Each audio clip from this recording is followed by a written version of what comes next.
Hi, we are Team Wondu, and we are seeking for alternative ways to replace disposable plastic cups in cafes. Specifically, we will focus on producing 3D printed cups using spent coffee grounds. This is our team. My name is Sejin Hong, and I will be your presenter for today. This is the order of our presentation. This was our research journey throughout the semester.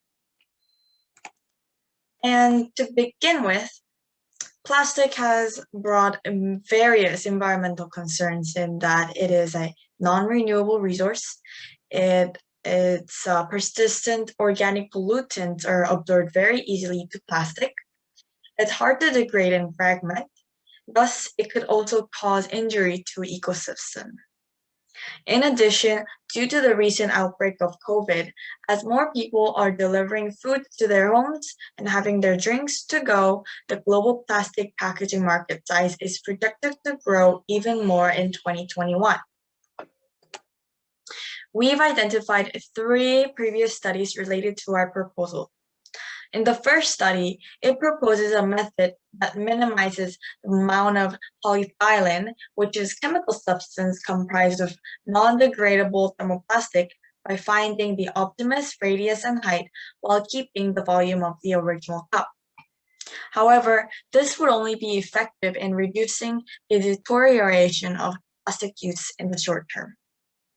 In the second case, a company called Form produced material from recycled coffee grounds and combined it with natural glues and wooden parts. And in the final literature, it confirmed the safety usage of SCG, in which a mixture of polyatic and spent coffee ground was used to create biofilament for a gardening experiment. As a result, no toxic substances were found in both the filament and the product. To give a more explanation about spent coffee grounds. Spent coffee ground, or SCG, is basically the waste after coffee extraction. However, only 0.2% of the coffee beans are actually used for a cup of coffee, while the rest are gone to waste. Although SCG contains materials that can be detrimental to the soil, our team has identified the positive aspect, as it contains organic compounds that can be used as raw materials for bioenergy production. Another theoretical concept we introduce is life cycle assessment.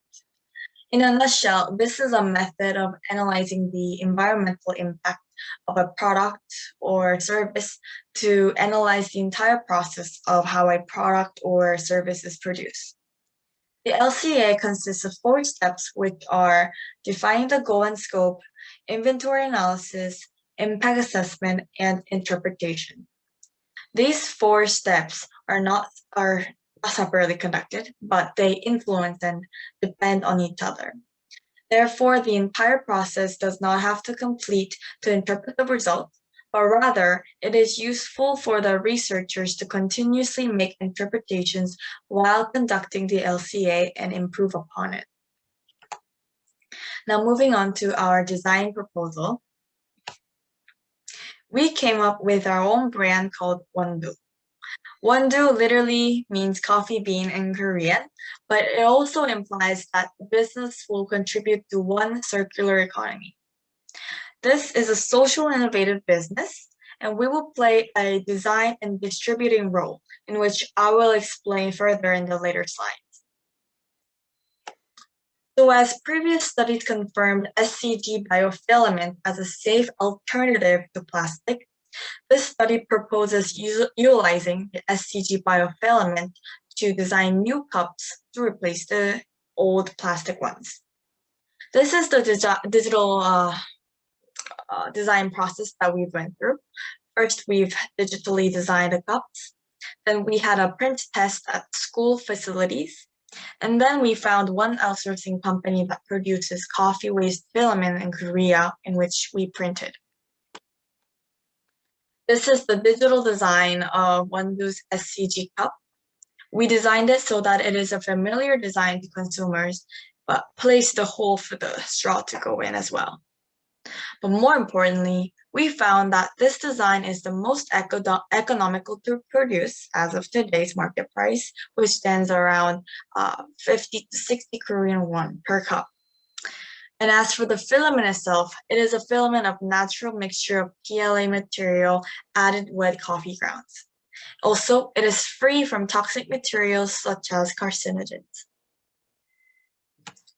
This was our print test.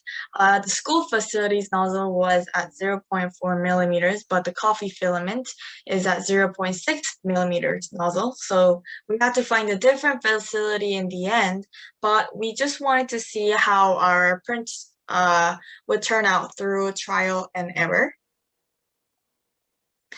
This is the printed outcome using the SCG filament. And this is the LCA, the life cycle assessment of our cup.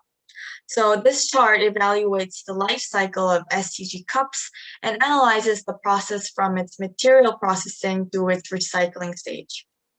So this shows the eco-friendly process of SCG cup production by minimizing transportation, reducing air pollution, decreasing soil contamination, and saving electricity. We also devised our own potential operational plan of how our service would work. So Wondu will work as the intermediary to design and distribute the cup. Cafes would give off their spent coffee grounds to the filament supplier. Filament supplier would put their filament to printing, which Wondu has designed, and those cups will be delivered to cafes in which our end users can use.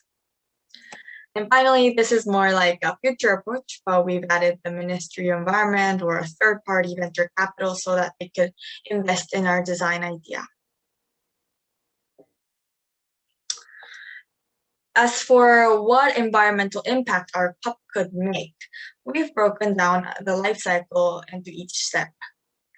Red marks as negative, yellow marks as mildly positive, and green as highly positive. So for production, it will be highly positive as it will reduce the amount of waste going to landfill and further harmful substances from entering the ground and air. For the packaging, the material itself will be paper box, which can be relatively easily recycled. But because there hasn't been an improvement compared to traditional packaging process, this phase will be considered mildly positive. Third, the transportation phase will be mildly positive as well, as 3D printing is more suitable for local production. Traveling distance from each manufacturing mill to the delivery location will be shorter. The fourth phase, the use phase, can be marked as highly positive because the cup is suitable for use without producing extra waste such as straws, and cafes won't have to provide straws as it is a convenient drinking hole. But still, if consumers wish to use straws, they should be encouraged to use the reusable ones. And finally, the end of life phase can be marked as highly positive because first, the cup can be melted and reused as a filament after being used, and thus creating a circular cycle of its own. And second, even if the cup cannot be recycled due to its contamination, it takes much less time for this SCG cup to degrade itself compared to regular plastic cups, which is estimated to take around 30 to 1,000 years to decompose. But for SCG cups, it takes less than 6 months to degrade, proving its potential as an alternative to plastic cups. For its economic value, it may be concerning that there is no definite answer yet on whether the 3D printers can be used for mass production. However, specialists in the field have predicted a brighter future for this industry recently. And in fact, what the specialists have predicted is already happening in North America as 3D printing farms are being established for mass production. They've already established their print farm Alpha, Beta, and Gamma to make sure that these printers operate smoothly 24/7 and the latest farm will be composed of more than 800 fully automated 3D printers. We also conducted a consumer survey to receive feedback. The survey is divided into 3 parts mainly. In part 1, I start with introduction to demographic information. Then it digs into testing the level of environmental friendliness of the survey participant. Then giving them an explanation of our cup as well as showing the image. And finally, asking for their opinion on the impression of a cup. So as a result, we received a total of 55 responses with a relatively variety of participant profile. Regarding the environment-related questions, if they answered yes to the question, they were given 2 points. If they chose neutral, they were given 1 point, and 0 was given for a no. So in total, the respondents were able to get a maximum of 10 points, and those who scored over 5 were considered as environmentally friendly. We've classified the answers according to age, work and education, and its overall response. But despite their profile, the responses were more positive in that there were over 50% in all groups. The last question in the survey asked the respondents for suggestions regarding the improvements to be made on the cup. The responses were coded by first organizing the similar answers together, then labeling each set of answers, and finally identifying the common themes. So as a result, our team classified them into 3 themes, which are design, functionality, and perception. This was a sample of our raw data. As for design, we received feedback in that the surface does not look smooth, that there could be a variety of sizes of cup, there could be an indicator that marks its environmental friendliness, the design itself should be more unique, and that the color isn't attractive.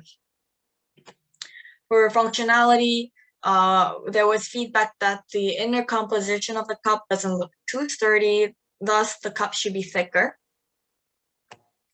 And lastly, for perception, there was feedback that the fact that the material is made of spent coffee grounds, it might actually change the taste of the actual drink. And more people suggested that more promotion and information regarding safety and hygiene should be spread out to assure the consumers. So based on that, we've made a few more different versions of the cup, 2 with a cup holder embedded so that no extra cup holders are used, and 1 with a slight dent in the middle so that it has an easy grip design. We defined 3 limitations to this study. First, the 3D printing technology. Due to its nature, small crevices where liquid substances could enter, thus creating bacterial growth from the liquid lingering in the crevice. And the heat of the 3D printer may melt the outlet of printer, and toxic substances could be smeared onto the printed cups. Second, for LCA. There are limitations to the assessment itself, as the data necessary to conduct a proper assessment is hard to obtain, and the quality of the gathered data may not be good enough. Also, there are uncertainties in the scenario of the process and the parameters of the model. And third, there was a limitation of number of customer user responses in the survey, so it may not be sufficient enough to represent the entire demographics opinion. Finally, we've identified 5 future research approaches. For environmental impact, we need to further test the processing of coffee ground and PLA to produce the filament. Economic value needs to be more accurately assessed depending on the advancement of 3D printing technology. For a more accurate survey result, a larger group of survey participants are needed. More distinctive design idea of the cup is also needed. And finally, we need to improve the overall perception of the cup's usage. That is all for my presentation. Thank you for listening.